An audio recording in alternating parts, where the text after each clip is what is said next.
మొన్న జరిగిన ఒడిశా రైలు టక్కర్ చూసినప్పటి సంది రైలు బండి ఎక్కాలంటేనే మన గుండెలల్లా రైలు ఉరుకుతున్నాయి. కళ్ళు మూసి తెరిచేలోపే ఎంత ఘోరమైపాయే.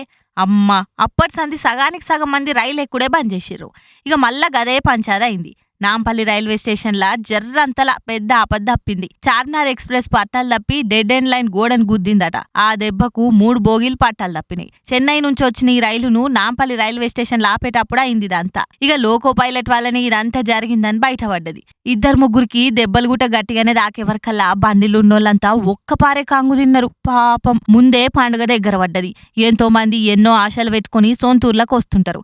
గిస్వన్ టైంలా గిట్లయితే ఎట్లా? జర చూసుకోవా అన్న బండి నడిపేటప్పుడు. జర్ర సేపట్ల ఎంత పానావు? బండెక్కినప్పుడు అందరి పానాలు నీ చేతుల్నే ఉంటాయి, చూసుకోవాలే కదా అని పట్టాలు తప్పిన ముచ్చట చూసిన పబ్లిక్ అనుకోవట్టిర్రు. ఇక రైలు పట్టాలు తప్పే వరకల్లా ఆ తొవ్వలొచ్చే కొన్ని రైళ్లను ఆపేసి ఇంజన్ తోటి కొన్ని బోగిలను మళ్ళా పట్టాలు ఎక్కించే పనులు కూడా జరుగుతూనే ఉన్నాయి. కానీ గాచారం జర్రంత అటీటైనా కూడా ఎంత ఘోరమైతే చూడుర్రి.